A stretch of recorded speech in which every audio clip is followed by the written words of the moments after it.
Hello friends, welcome back. We have already finished with special contracts में contract of indemnity. Mark कर लेते हैं ताकि अपने को पता चले what we have covered. हमने ये खत्म किया. आज हम लोग contract of guarantee खत्म करेंगे अपने next video में. Is it okay?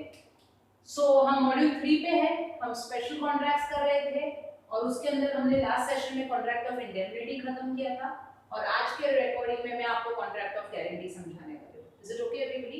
I hope तुम लोग ने वो लिखा है और वो रिवाइज किया. Students, writing, revising all the things again and again, watching the videos regular basis पे is very important. That is going to help you to cover up your law part.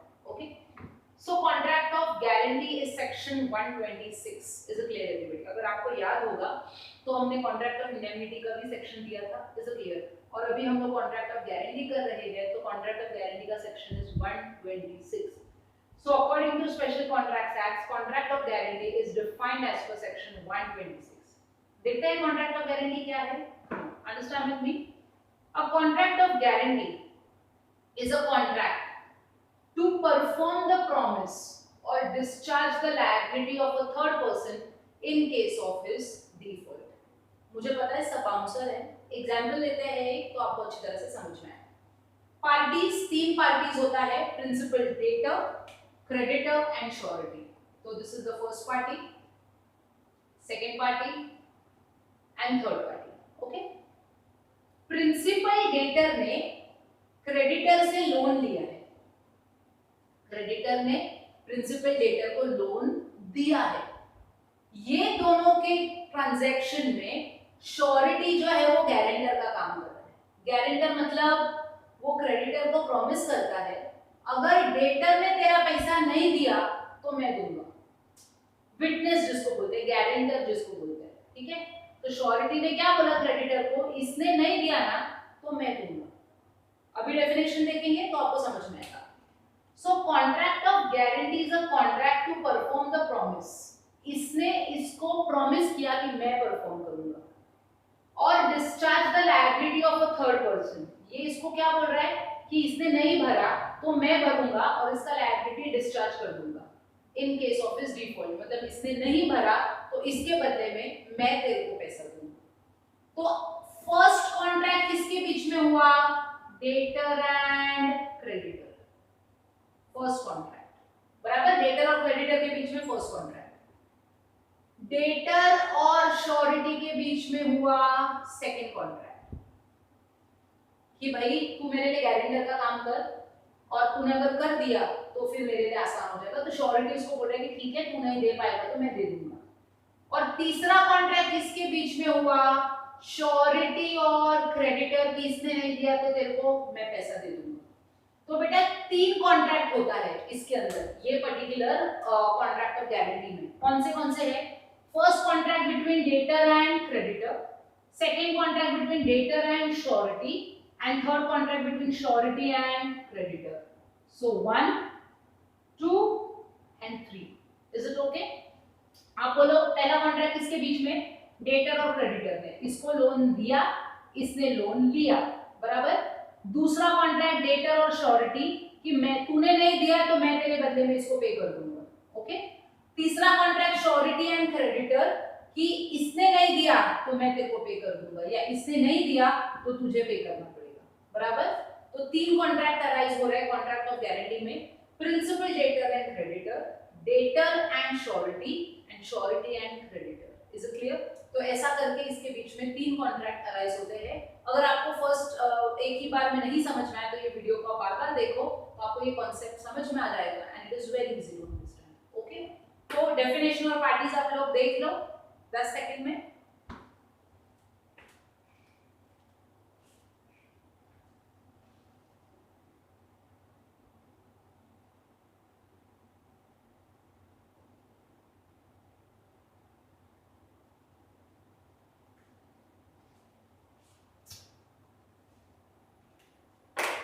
ठीक है?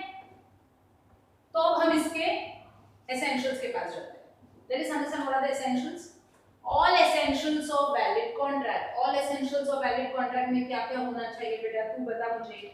There has to be proper offer बराबर, there has to be proper acceptance, there has to be free consent, there has to be lawful consideration, there has to be lawful object, capacity to contract and legal relation. जो तूने indemnity में लिखा वही सारी चीजें वापस तुझे इसके अंदर लिखनी है। तो कहा जाता है कि कॉन्ट्रैक्ट ऑफ गारंटी को भी फुलफिल करने के लिए essentials of valid contract important है। तो एसेंशियल्स ऑफ वैलिड कॉन्ट्रैक्ट में जो जो पॉइंटर्स आते हैं वो आप यहाँ पे यूज करोगे, ठीक है। सेकंड पॉइंट बोलता है एग्जिस्टेंस ऑफ डेट, कर्जा होना चाहिए। अगर कर्जा ही नहीं है तो कॉन्ट्रैक्ट कैसे परफॉर्म होगा? Are you getting it? Existence of debt मतलब किसी ने किसी से तो कर्जा लेना होना चाहिए तो श्योरिटी काम आएगा, पर अगर किसी ने किसी से कर्जा नहीं लिया है तो श्योरिटी तो नहीं आ सकता पिक्चर में। तो डेट को एग्जिस्ट करवाने के लिए there should be a existence of debts. Tripartite contract, मुझे बताओ, मैंने तो ये पॉइंट आपको पहले ही बता दिया था। ट्रिपार्टाइट कॉन्ट्रैक्ट में सबसे पहला कॉन्ट्रैक्ट किसके बीच में आता है? Principal, debtor and creditor. दूसरा कॉन्ट्रैक्ट आता है प्रिंसिपल, डेटर एंड श्योरिटी। तीसरा कॉन्ट्रैक्ट आता है principal, surety and creditor. Are you getting this everybody? तो इसीलिए इसको ट्रिपार्टाइट कॉन्ट्रैक्ट बोलते हैं, बिकॉज तीन कॉन्ट्रैक्ट अराइज हो रहा है एक ही कॉन्ट्रैक्ट की वजह से। That is debtor and creditor, debtor and surety and creditor. ये तो मैंने आपको पूरे ही एग्जांपल में बता दिया था। तो इसको ट्रिपार्टाइट कॉन्ट्रैक्ट बोलते हैं। Primary liability of principal, debtor, secondary liability of surety. बेटा ये कॉन्ट्रैक्ट के अंदर प्रिंसिपल डेटर का प्राइमरी लायबिलिटी है कि ये क्रेडिटर को पे करेगा। Are you getting this everybody? मतलब इसने कर्जा लिया है तो यही कर्जा रिपे करेगा, इसने नहीं किया तो सेकेंडरी लायबिलिटी किसका आएगा? श्योरिटी का। Is it clear? तो प्राइमरी डेटर हमेशा प्राइमरीली लायबल होता है, तो इसका लायबिलिटी है प्राइमरी। हम लोग यहाँ पे लिख देते हैं so that you understand. So he has primary liability and this person has secondary liability. अगर डेटर ने नहीं भरा तो श्योरिटी भरेगा। ओके, तो इसका प्राइमरी लायबिलिटी है और इसका सेकेंडरी लायबिलिटी है। So primary liability of principal, debtor and secondary liability of surety. Next point is सबका ये कॉन्ट्रैक्ट पे कंसीडरेशन होना जरूरी है। कंसीडरेशन मतलब प्रिंसिपल डेटर का कंसीडरेशन है मैं तेरा लोन इंटरेस्ट के साथ वापस करूंगा, क्रेडिटर का कंसीडरेशन है तू मेरा लोन देगा तो तूने जो सिक्योरिटी के तौर पे पेपर्स रखे हैं वो मैं तेरे को वापस कर दूंगा, श्योरिटी का कंसीडरेशन है कि इसने नहीं दिया तो मैं तुझे दे दूंगा। मतलब सबका एक दूसरे के तरफ कोई ना कोई तो कंसीडरेशन होना जरूरी है। सो आई रिवाइज, डेटर का कंसीडरेशन होना चाहिए क्रेडिटर के लिए, क्रेडिटर का कंसीडरेशन होना चाहिए डेटर और श्योरिटी के लिए, और श्योरिटी का कंसीडरेशन होना चाहिए डेटर और क्रेडिटर के। मतलब सबका कंसीडरेशन एक दूसरे की तरफ। I'll tell you how. I'll explain it here. तो डेटर का कंसीडरेशन क्रेडिटर और श्योरिटी के लिए, क्रेडिटर का कंसीडरेशन डेटर और श्योरिटी के लिए, और श्योरिटी का कंसीडरेशन डेटर और क्रेडिटर के लिए। तो सबका कंसीडरेशन दोनों के लिए होना चाहिए। I am talking about this point. So debtor का कंसीडरेशन क्रेडिटर और श्योरिटी के लिए, क्रेडिटर का कंसीडरेशन डेटर और श्योरिटी के लिए, और श्योरिटी का कंसीडरेशन डेटर और क्रेडिटर के लिए। सो दैट इज कंसीडरेशन। एक्सप्रेस और इम्प्लाइड प्रॉमिस बाय श्योरिटी। बेटा श्योरिटी का एक्सप्रेस और इम्प्लाइड प्रॉमिस क्या होगा? इसको तू नहीं दे पाया तो मैं दूंगा, इसका इसको प्रॉमिस, इसका इसको प्रॉमिस क्या है? उसने नहीं दिया तो मैं दे दूंगा, इसको प्रॉमिस। तो श्योरिटी का दोनों को एक्सप्रेस और इम्प्लाइड प्रॉमिस होगा। प्रिंसिपल डेटर को बोलेगा कि तू नहीं दे पाया तो मैं दूंगा, और क्रेडिटर को बोलेगा कि अगर इसने नहीं दिया तो मैं दूंगा। Is it clear everybody? So there has to be an express implied promise by surety. एक बार रिवाइज करते हैं essentials. All essentials of valid contract. ये सारे essentials of valid contract को आपको जैसे हमने indemnity में लिखा था वैसे आपको contract of guarantee में भी यूज करना है। Existence of debt, कर्जा होना चाहिए। Okay? Tripartite contract, ये तो अभी आप बोलोगे, मैं silently बोलूंगी। First, debtor, surety, second, and surety and creditor third. Correct? Primary liability of principal, debtor, and secondary liability of surety. Primarily हमेशा डेटर ही लायबल होगा, उसने कर्जा लिया है तो वही भरेगा, और सेकेंडरी लायबिलिटी उसने नहीं भरा तो मैं भरूंगा, तो उसका सेकेंडरी लायबिलिटी होता है। कंसिडरेशन, तीनों का कंसिडरेशन एक दूसरे के तरफ है और वो फुलफिल होना चाहिए। एक्सप्रेस और implied promise by surety, surety का भी एक्सप्रेस और इम्प्लाइड प्रॉमिस होना चाहिए दोनों के लिए कि भाई मैं तेरे लिए कर्जा पे कर दूंगा, उसने नहीं दिया तो मैं दे दूंगा। Is it clear everybody? So these are all the essentials of every contract. मैं आपको 1 मिनट दे रही हूँ, आप डेफिनेशन, पार्टीज और एसेंशियल्स एक बार देख लो प्लीज।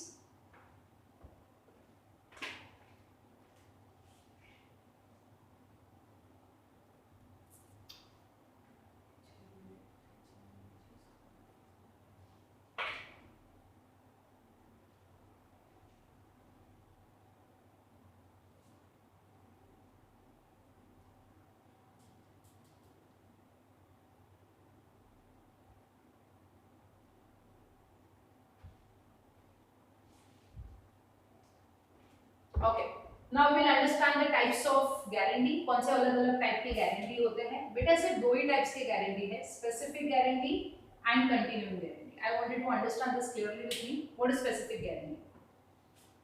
अगर आपने सामने वाले को गारंटी दिया है एक ही ट्रांजैक्शन के लिए तो उसको स्पेसिफिक गारंटी बोलते हैं। जैसे कि मैंने आपसे लोन लिया है और मैं वो लोन 1 लाख का आपको वापस से रीपे करने वाला हूं। आपके और मेरे बीच में एक्स जो है वो गारंटर है, वो श्योरिटी है, ठीक है? तो एक्स का गारंटी सिर्फ एक ही ट्रांजैक्शन के लिए होगा, वो 1 लाख रुपया जो मैंने आपसे लिया है। जैसा मैंने आपको लोन रीपे कर दिया, श्योरिटी आजाद हो गया, उसका कोई लायबिलिटी नहीं होगा, तो उसको स्पेसिफिक गारंटी बोलते हैं, एक ही ट्रांजैक्शन के लिए। सेकेंड है कंटिन्यूइंग गारंटी के लिए। कंटिन्यूइंग का मतलब है 1 साल में मैं जितने बार कर्जा लूंगी सबके लिए एक्स ही श्योरिटी होगा, तो उसको कंटिन्यूइंग गारंटी बोलते हैं। आई रिपीट अगेन, मैंने बोला 1 साल में मैं जितना लोन लूंगी सबके लिए एक्स ही पे करेगा, तो उसको कंटिन्यूइंग गारंटी बोलते हैं। ओके, सो स्पेसिफिक गारंटी का मतलब है एक ट्रांजैक्शंस के लिए एक बार ही वो पे करेगा, वो एक ही पर्टिकुलर गारंटी के लिए रिस्पांसिबल है, तो उसको स्पेसिफिक गारंटी बोलते हैं। और कंटिन्यूइंग गारंटी में 1 साल में तू जितने बार कर्जा लेगा सबके लिए एक्स रिस्पांसिबल है। सपोज तूने 5 अलग अलग कर्जा लिया है तो वो पांचों कर्जे के लिए एक्स रिस्पांसिबल है, एक्स श्योरिटी है, तो फिर उसको कंटिन्यूइंग गारंटी बोलते हैं। Is it okay everybody? बेटा कंटिन्यूइंग गारंटी श्योरिटी कभी भी तोड़ सकता है। अगर तूने उसके कंटिन्यूइंग गारंटी का गलत इस्तेमाल किया, so the surety can break the rules and clauses of the contract. Is it okay? मतलब तू किससे ले रहा है, कितना ले रहा है, कभी दे रहा है, कितना इंटरेस्ट है, सब कुछ क्लियर होना चाहिए तेरे और उस सामने वाले के बीच में। अगर नहीं तो श्योरिटी कभी भी अपने हाथ ऊपर कर सकता है। तो इसीलिए तेरे और श्योरिटी के बीच में सब कुछ ट्रांसपेरेंट होना चाहिए। उसको भी पता होना चाहिए तूने कितना कर्जा लिया और तूने कहां से लिया और तू उसको किस तरह से रीपे करने वाला है। So that is all about continuing guarantee. Is it okay everybody? So कितने टाइप्स के गारंटी बताओ मुझे? 2। एक है स्पेसिफिक जो एक ही ट्रांजैक्शन के लिए होता है, और कंटिन्यूइंग जो सीरीज ऑफ ट्रांजैक्शन के लिए होगा। 1 साल में तू जितना कर्जा लेगी सबके लिए एक ही बंदा रिस्पांसिबल होगा, श्योरिटी, तो फिर उसको कंटिन्यूइंग गारंटी बोलते हैं। Is it okay? So what have we done? We have done contract of guarantee का definition with section, the parties, the essentials, the types, and then the last part of the contract is rights of surety. Okay, discharge of surety bhi hai, but that will be cover up in the next session. Rights of surety में surety के ये सारे rights होते हैं। Right of subrogation, right to benefit of creditor securities, right to indemnity, and law as to co-sureties. देख लेते हैं इसको। Right of subrogation. Subrogation का मतलब है suppose डेटर ने क्रेडिटर से 1 लाख का कर्जा लिया, ओके? श्योरिटी ने पूरा 1 लाख क्रेडिटर को पे किया, ठीक है? इसने नहीं दिया इसको, तो श्योरिटी ने पूरा 1 लाख इसको दे दिया। तो अभी इसके पास जो इसका सिक्योरिटी गिरवी था वो पूरा सिक्योरिटी उठाकर ये किसको देगा? श्योरिटी को। तो उसका राइट टू सब्रोगेशन कहा जाता है। मतलब मैंने तेरा पूरा लॉस दे दिया। सपोज अगर ये 1 लाख में से 50,000 इसने ऑलरेडी पे किया होता और 50,000 ही पेंडिंग होता, और ये 50,000 ही देता, इज इट क्लियर? तो वो राइट टू इंडेमनिटी में आएगा। पर सब्रोगेशन में इसने पूरा अमाउंट दे दिया है 1 लाख का, तेरे बदले में इसने इसको पूरा 1 लाख पे कर दिया है, तो इसके पास जो इसके प्रॉपर्टी के पेपर्स गिरवी है वो श्योरिटी को हाथ में देना पड़ेगा, क्योंकि श्योरिटी ने कर्जा पे किया है और श्योरिटी को भी अपना 1 लाख रिकवर करने का राइट है। Is it clear everybody? तो उसको बोलते हैं right of subrogation. Right to benefit of creditor securities. Right to benefit of creditor securities का मतलब होता है क्रेडिटर के पास डेटर के जितने सिक्योरिटीज है या गिरवी रखे हुए पेपर्स है वो उसको श्योरिटी को रिटर्न करना पड़ेगा। Are you getting this everybody? क्योंकि श्योरिटी को भी तो अपना पैसा इससे रिकवर करना है, तो इसको पैसा मिलने के बाद ये पेपर इसको रिटर्न नहीं करेगा, वो किसको देगा? श्योरिटी को, ताकि श्योरिटी भी अपना कर्जा इससे रिकवर कर सके। Is it okay? So that is right to benefit of creditors securities. And right to indemnity का मतलब है जितना तूने पैसा दिया उतना ही तू प्रॉपर्टी पे क्लेम कर सकता है।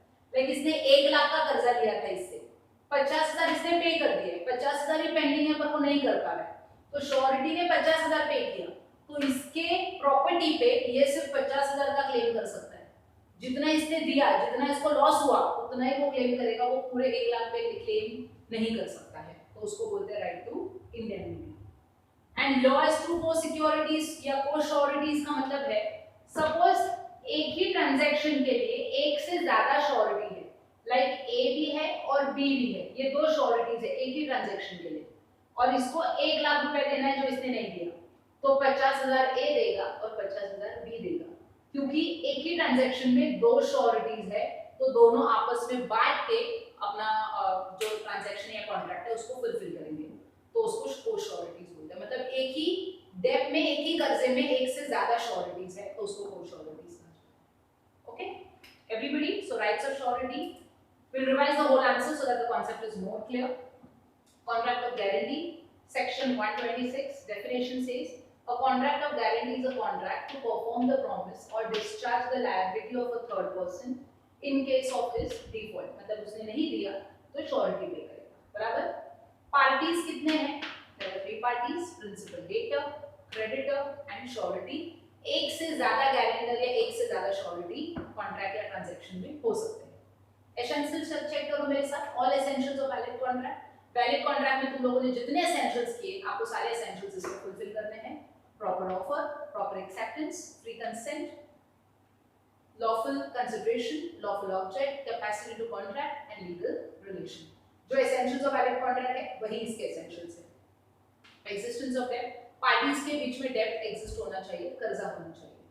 ट्रिपार्टाइट कॉन्ट्रैक्ट, पहला कॉन्ट्रैक्ट डेटर एंड क्रेडिटर, दूसरा कॉन्ट्रैक्ट डेटर एंड श्योरिटी, तीसरा contract surety and creditor. Okay, so these are the tripartite contract. Primary liability of principal debtor, सबसे पहले जिम्मेदार कौन है पे करने के लिए? Principal debtor. सेकेंडरी कौन लायबल है पे करने के लिए? Surety is the secondary liability. Consideration, तीनों पार्टीज का दोनों की तरफ कंसीडरेशन होना चाहिए। डेटर का कंसीडरेशन होगा क्रेडिटर और श्योरिटी के लिए, क्रेडिटर होगा डेटर और श्योरिटी के लिए, श्योरिटी का होगा डेटर और क्रेडिटर के लिए, तो सबका कंसीडरेशन एक दूसरे की तरफ होना चाहिए। एक्सप्रेस और implied promise by surety, surety का एक्सप्रेस इम्प्लाइड प्रॉमिस इसको क्या है? तूने नहीं दिया तो मैं दे दूंगा।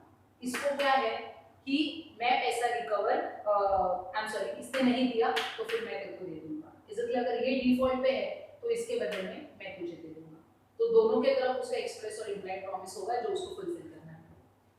Types of guarantee is 2 types, specific guarantee and continuing guarantee. Specific guarantee एक ही ट्रांजैक्शन के लिए होता है, इज इट क्लियर? ट्रांजैक्शन खत्म, गारंटी खत्म। और कंटिन्यूइंग गारंटी एक से ज्यादा ट्रांजैक्शंस के लिए होता है, लाइक सीरीज ऑफ ट्रांजैक्शंस के लिए होगा। मैंने जैसे आपको बोला कि 1 साल में मैं जितना कर्जा लूंगी x उसके लिए गारंटर होगा, ये श्योरिटी होगा, तो उसको continuing guarantee. Rights of surety, सबसे पहले राइट ऑफ सब्रोगेशन। अगर उसने प्रिंसिपल डेटर का पूरा कर्जा इसको दिया है तो इसका पूरा प्रॉपर्टी इसके पास जाएगा, जब तक डेटर उसका पैसा पे नहीं करेगा तब तक वो प्रॉपर्टी अपने पास रख सकता है, तो उसको राइट ऑफ सब्रोगेशन बोलते हैं। Right to benefit creditor securities, इसके पास जितना इसका सिक्योरिटी गिरवी है इसको पैसा मिलने के बाद वो सिक्योरिटी इसको नहीं दे जाएगा, वो श्योरिटी को जाएगा, क्योंकि श्योरिटी ने कर्जा पे किया है, तो इसको भी तो अपना पैसा रिकवर करने का मौका मिलना चाहिए। तो प्रॉपर्टी का पेपर्स गया तो वो बाद में रिकवर नहीं कर पाएगा, तो इसीलिए प्रॉपर्टी का पेपर्स क्रेडिटर डेटर को ना देते हुए श्योरिटी को देगा। राइट टू इंडेमनिटी, जितना कर्जा पे किया उतना ही प्रॉपर्टी अपने पास रखो। अगर इसने ऑलरेडी 1 लाख में से 50,000 पे कर दिया था, सिर्फ 50,000 पेंडिंग था, तो ये सिर्फ 50,000 का प्रॉपर्टी अपने पास रख सकता है, पूरा 1 लाख का नहीं। Okay, and the last is law as to co sureties. एक ही कॉन्ट्रैक्ट में एक से ज्यादा श्योरिटीज है, इज अ क्लियर, गारंटर्स है या विटनेसेस है, तो सबको साथ में मिलकर वो डेट को रीपे करना है, कोई एक बंदा वो डेट को रीपे नहीं करेगा। इट इज ऑल द को sureties who will come together and repay the debt amount. Okay, so I want you to go through this topic and then I'll be back within 1 minute.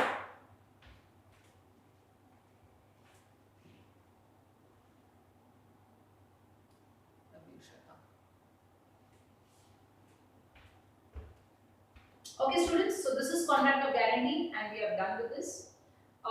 Next recording will go for bailment and pledge, and we will be covering module 3 as well. Okay, till then, bye bye, take care, see you.